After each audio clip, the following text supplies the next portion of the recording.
बहुजन calendar पर भारी छूट। सिर्फ 300 रुपए में 10 कैलेंडर की बुकिंग करिए। संपर्क करिए 9711 666 056 पर। मैं यहाँ जिक्र कर रहा हूँ बहुजन आंदोलन के नारों की।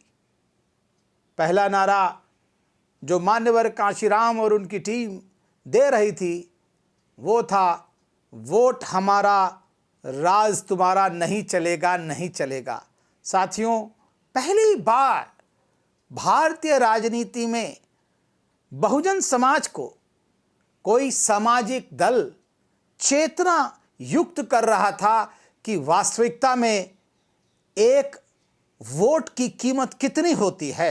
इसके पहले मुझे नहीं लगता है कि किसी ने उनको ये समझाया था, और मान्यवर कांशीराम समझा रहे थे कि बहुजन आंदोलन जिसका वोट 85% है, उससे दूसरे समाज का, दूसरे दलों का राज चल रहा है, और इसलिए उनको ये समझना चाहिए कि वोट हमारा राज तुम्हारा, नहीं चलेगा नहीं चलेगा। वो आगाह कर रहे थे विपक्ष को, ऐसा लग रहा था साथियों। और इसके साथ साथ उन्होंने केवल विपक्ष को ही नहीं समझाया, बल्कि अपने व्यक्तियों को भी समझाया कि हाँ, वोट की कीमत क्या होती है।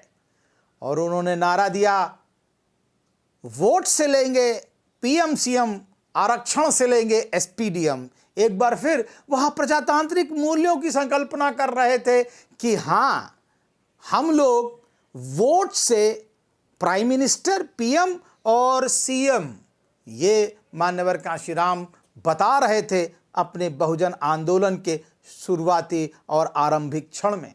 इतना ही नहीं रुके, मान्यवर कांशीराम ने एक बार फिर प्रजातंत्र को जो है एक सरल शब्दों में नारे के रूप में प्रस्तुत किया। वोट से शुरू किया था, वोट से लेंगे पीएम सीएम, आरक्षण से लेंगे एसपीडीएम, और लोगों को बताया जिसकी जितनी संख्या भारी उसकी उतनी भागीदारी, अर्थात प्रजातंत्र भागीदारी का प्रश्न है।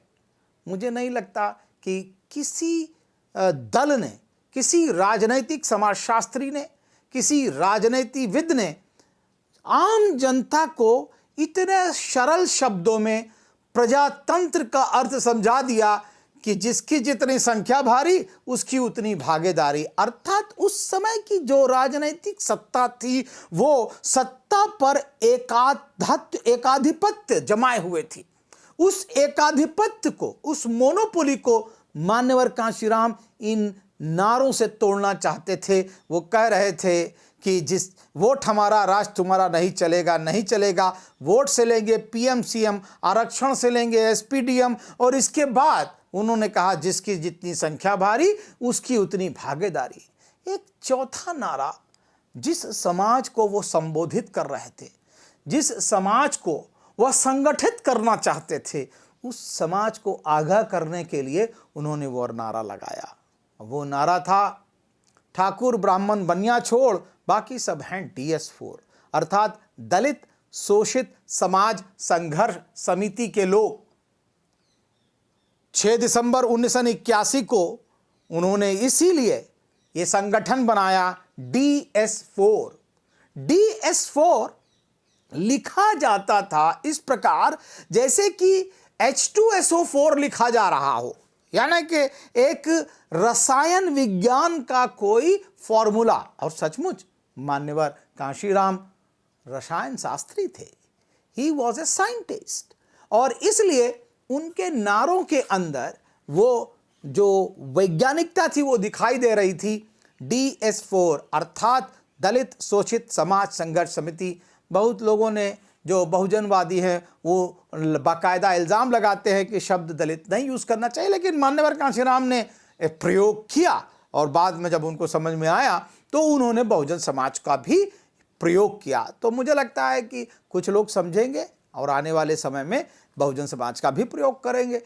लेकिन एक नारा जो मुझे लगता है व्यक्तिगत नारा बहुजन आंदोलन के साथ लगा जब मान्यवर कांशीराम विदा ले रहे थे, और मुझे लगता है उसके पहले लगने लगा था वो नारा, कांसी तेरी नेक कमाई तूने सोती कौम जगाई। अर्थात जब हमारे बहुजन आंदोलन हमारे समाज को जगा रहा था, बहुजन आंदोलन जगा करके जब सरकारें बनाने लगा, दल ही नहीं, राजनीतिक दल ही नहीं बनाया उसने बहुजन समाज पार्टी, बल्कि उन्होंने सत्ता पर काबिज हुए। 3 जून 1993 को जब पहली सरकार दिखाई पड़ती है, बनती है, संयुग में बनती है, फिर 95 में सरकार बनती है, फिर 97 में सरकार बनती है, तो नारा स्वतः प्रतिस्फुटित हो जाता है। और वो नारा था, काशी तेरी नेक कमाई, तूने सोती कौम जगाई, बाबा तेरा मिशन अधूरा, कांशीराम करेंगे पूरा, ऐसा लगने लगा था।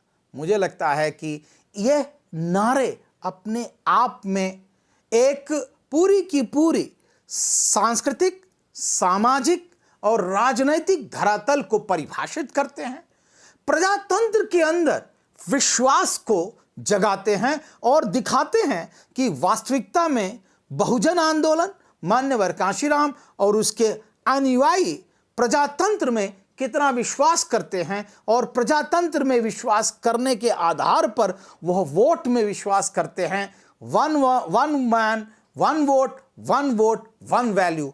ये जो वोट के अधिकार की बात थी, जो सत्ता के अधिकार की बात थी, प्रजातांत्रिक रूप से सत्ता लेने की बात थी, मुझे लगता है वह इस भारतीय समाज की राजनीति में एक नया प्रयोग था। और वह प्रयोग मान्यवर कांशीराम और उनके बहुजन आंदोलन ने करके दिखाया।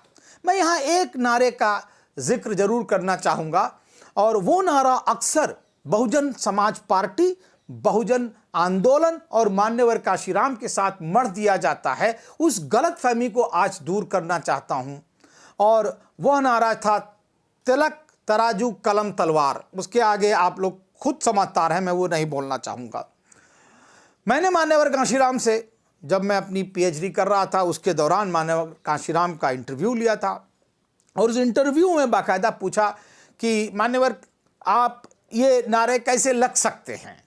मान्यवर ने कहा कि ये नारा कब लगा, पहली बार 1993 में जब मैं इटावा में रैली कर रहा था। सपा और बसपा के गठबंधन की सरकार थी, उस समय मेरी रैली चल रही थी। उस रैली में पहली बार कुछ तबकों के लोगों ने, कुछ जर्नल लोगों ने वो नारे लगाए। ये नारा बसपा ने कभी नहीं दिया, बसपा के मंच से ये नारा कभी नहीं लगा। इसलिए मुझे लगता है इस गलतफहमी को आज दूर करना चाहिए कि बार बार जब बहुजन आंदोलन अपने लोगों को एकत्रित करना चाहता है और ये माकूल प्रश्न लेके जाना चाहता है कि बहुजन आंदोलन आगे बढ़े, लोग ये प्रश्न उठा करके बहुजन आंदोलन को बदनाम करने का एक बीड़ा उठा लेते हैं और ये नारा जड़ देते हैं। इसलिए मैं आपसे गुजारिश करूंगा, दर्शकों से ये बताना चाहूँगा कि नहीं, ये नारा बहुजन आंदोलन का नहीं है, ना ही बहुजन आंदोलन में ये लगाया गया। बहुजन आंदोलन के मंच से भी ये नारा नहीं लगा, और मान्यवर कांशीराम तो ये नारा लगा ही नहीं सकते थे, क्योंकि एक व्यक्ति जितना प्रजातांत्रिक हो सकता है, कभी भी उन्होंने कोई दल नहीं तोड़ा, उन्होंने कभी बूथ की लूट नहीं कराई जैसा कि दूसरे लोग कराते थे, यद्यपि उनकी सरकारें थी साथियों, और सत्ता के मोह में उन्होंने बहुत दिनों तक गठबंधन भी नहीं चलाया, गठबंधन की सरकारों को भी किनारे कर दिया। तो उस व्यक्तित्व को मुझे लगता है जय भीम और सलाम करना चाहिए। उसके प्रजातांत्रिक मूल्यों को हमें अपनाना चाहिए, जिससे कि बहुजन आंदोलन आगे बढ़ सके। और बहुजन आंदोलन, प्रजातांत्रिक आंदोलन अगर है, वो आगे बढ़ेगा तो इस प्रजातंत्र को मजबूत करेगा, और प्रजातंत्र को मजबूत करेगा तो राष्ट्र को भी मजबूत करेगा। और इसलिए बहुजन आंदोलन में ये जो नारे हैं वो राष्ट्र के निर्माण के लिए दिए हुए नारे हैं।